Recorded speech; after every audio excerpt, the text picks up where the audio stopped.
ನಮಸ್ತೆ. ಇವತ್ತು ಬೇಸಿಗೆ ಕಾಲದ ಒಂದು ಸ್ಪೆಷಲ್ ಡ್ರಿಂಕ್ನ ಮಾಡ್ತಾ ಇದ್ದೀವಿ. ಏನು ಅಂತ ತೋರಿಸ್ಕೊಡ್ತೀವಿ, ಬನ್ನಿ ಹೋಗೋಣ.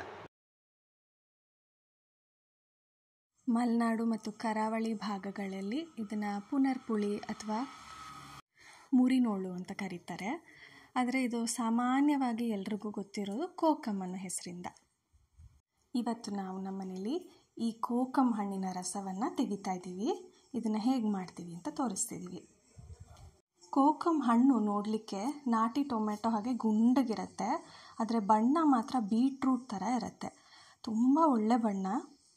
ಈ ಹಣ್ಣನ್ನು ಹಾಗೆ ತಿನ್ಲಿಕ್ಕೆ ಬರೋದಿಲ್ಲ, ತುಂಬ ಒಗಚು ಮತ್ತು ಹುಳಿ ಇರುತ್ತೆ. ಚೆನ್ನಾಗಿ ಮಾಗಿರೋ ಹಣ್ಣುಗಳನ್ನೆಲ್ಲ ಕಿತ್ಕೊಂಡು ಬಂದು ಅದನ್ನು 4 ಭಾಗಗಳನ್ನಾಗಿ ಕತ್ತರಿಸಿ ಒಳಗಡೆ ಸಕ್ಕರೆಯನ್ನು ತುಂಬಿಸಿ ಅದನ್ನೆಲ್ಲ ಒಂದು ಟಬ್ಬೋ ಅಥವಾ ಬಕೆಟ್ನಲ್ಲೋ ನೀಟಾಗಿ ಜೋಡಿಸಿ ಒಂದು ಬಿಳಿ ಬಟ್ಟೆಯನ್ನು ಅದ್ರ ಮೇಲೆ ಗಟ್ಟಿಯಾಗಿ ಹೊದಿಸಿ ಅದನ್ನು ಒಂದು 5 ಅಥವಾ 6 ಬಿಸಿಲು ಇಡಬೇಕು. ಹೀಗೆ ಬಿಸಿಲಿಗಿಟ್ಟಾಗ ಆ ಶಾಖಕ್ಕೆ ಸಕ್ಕರೆ ಎಲ್ಲ ಚೆನ್ನಾಗಿ ಕರಗಿ ಈ ಪುನರ್ಪುಳಿ ಒಳಗಡೆಯಿಂದ ರಸ ಎಲ್ಲ ಬಿಟ್ಕೊಳ್ಳುತ್ತೆ. ಹಣ್ಣಿನಿಂದ ರಸವನ್ನು ಹೀಗೆ ಶೋಧಿಸ್ಕೋಬೇಕು. ಬಿಸಿಲಿನಿಂದ ತೆಗೆದ ಕೂಡಲೇ ಸಿಕ್ಕಿರುವಂತಹ ಮೊದಲನೆಯ ಬ್ಯಾಚ್ನ ರಸ ಇದು. ತುಂಬಾ ಗಟ್ಟಿಯಾಗಿರುತ್ತೆ, ಸಿಕ್ಕಾಪಟ್ಟೆ ಕಾನ್ಸಂಟ್ರೇಟೆಡ್ ಆಗಿರುತ್ತೆ. ಇದಕ್ಕೆ ಸಕ್ಕರೆ ಅಂಶ ಸೇರಿದ್ರೂ ಕೂಡ 80% ಹುಳಿ ಅಂಶ ಹಾಗೆ ಇರುತ್ತೆ. ಇನ್ನು 3 ಅಥವಾ 4 ಸಲ ಚೆನ್ನಾಗಿ ಹಿಂಡಿ ರಸವನ್ನೆಲ್ಲ ತೆಗಿಬೋದು. ಈ ಸಲ ನೀರನ್ನು ಸೇರಿಸಿ ಕೂಡ ಹಣ್ಣನ್ನು ಹಿಂಡಿ ರಸವನ್ನು ಶೋಧಿಸ್ಕೋಬೋದು. ಇತ್ತೀಚಿನ ದಿನಗಳಲ್ಲಿ ಗಟ್ ಹೆಲ್ತ್ ಕಾನ್ಷಿಯಸ್ನೆಸ್ ತುಂಬಾ ಜಾಸ್ತಿ ಆಗಿದೆ. ಈ ಪುನರ್ಪುಳಿ ರಸ ಗಟ್ ಹೆಲ್ತ್ಗೆ ಬಹಳನೇ ಒಳ್ಳೆಯದು.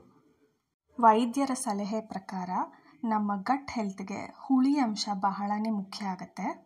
ಹೊಟ್ಟೆಯಲ್ಲಿರುವಂತಹ ಎಕ್ಸೆಸ್ ಅಸಿಡಿಕ್ ಅಂಶವನ್ನು ನ್ಯೂಟ್ರಲೈಸ್ ಮಾಡುವಂತಹ ಶಕ್ತಿ ಈ ಪುನರ್ಪುಳಿ ರಸಕ್ಕೆ ಇದೆ.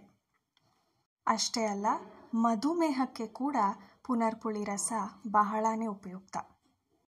ಪುನರ್ಪುಳಿಯ ಸೈಂಟಿಫಿಕ್ ನೇಮ್ ಗಾರ್ನೀಸಿಯಾ ಇಂಡಿಕಾ. ಇದರಲ್ಲಿರುವ ಆ್ಯಂಟಿ ಆಕ್ಸಿಡೆಂಟ್ಸ್ ಲಿವರ್ ಫಂಕ್ಷನನ್ನು ಸರಿ ಮಾಡೋದ್ರಿಂದಾಗಿ ಡಯಾಬಿಟೀಸ್ನಿಂದಾಗುವಂತಹ ಯಾವುದೇ ಲಿವರ್ ಡ್ಯಾಮೇಜ್ನ ಕೂಡ ಇದು ತಡೆಯುವಂತಹ ಶಕ್ತಿಯನ್ನು ಹೊಂದಿದೆ. ಪುನರ್ಪುಳಿಯ ಹಣ್ಣಿನ ರಸವನ್ನು ತೆಗೆದ ಮೇಲೆ ಇದರ ಸಿಪ್ಪೆ ಮಾತ್ರ ಖಂಡಿತ ದಂಡ ಆಗೋದಿಲ್ಲ. ಈ ಸಿಪ್ಪೆಯನ್ನು ಬಿಸಿಲಿನಲ್ಲಿ ಚೆನ್ನಾಗಿ ಒಣಗಿಸ್ಬೇಕು. ಏನಿಲ್ಲ ಅಂದರೂ ಒಂದು 4 ರಿಂದ 5 ದಿನ ಒಣಗಿಸಿದ್ರೆ ಇದರ ಬಣ್ಣ ಎಲ್ಲ ಚೇಂಜ್ ಆಗುತ್ತೆ. ದ್ರಾಕ್ಷಿಯನ್ನು ನಾವು ಒಣಗಿಸಿದ್ರೆ ಹೇಗೆ ಚೆಂದ ಒಣಗಿ ಅದು ಬಣ್ಣ ಬದಲಾಗತ್ತೋ ಅದೇ ರೀತಿ ಪುನರ್ಪುಳಿಯ ಸಿಪ್ಪೆ ಕೂಡ ಚೆನ್ನಾಗಿ ಒಣಗಿದ್ರೆ ಬಣ್ಣ ಬದಲಾಗತ್ತೆ. ಆವಾಗಲಂತೂ ನೋಡೋದಕ್ಕೆ ಬೀಟ್ರೂಟ್ ಸಿಪ್ಪೆ ಹಾಗೇ ಕಾಣಿಸುತ್ತೆ. ಈ ಸಿಪ್ಪೆಯನ್ನು ನಾವು ಒಣಗಿಸಿ ಒಂದು ಗ್ಲಾಸ್ ಜಾರ್ನಲ್ಲಿ ಎತ್ತಿಟ್ಕೊಂಡು ಮನೆಯಲ್ಲಿ ಕೆಲವರಿಗೆ ಪಿತ್ತದ ಸಮಸ್ಯೆಗಳಿರುತ್ತೆ, ಅಂದರೆ ಪಿತ್ತದಿಂದ ವಾಂತಿ ಆಗೋದಿರ್ಬೋದು ಅಥವಾ ಪಿತ್ತ ಜಾಸ್ತಿಯಾಗಿ ತಲೆ ಸುತ್ತೋದಿರ್ಬೋದು. ಈ ರೀತಿ ಆದಾಗ ಪುನರ್ಪುಳಿಯ ಸಿಪ್ಪೆಯನ್ನು ಉಪಯೋಗಿಸಿ ಒಂದು ಸಾರನ್ನು ಮಾಡ್ಬೋದು.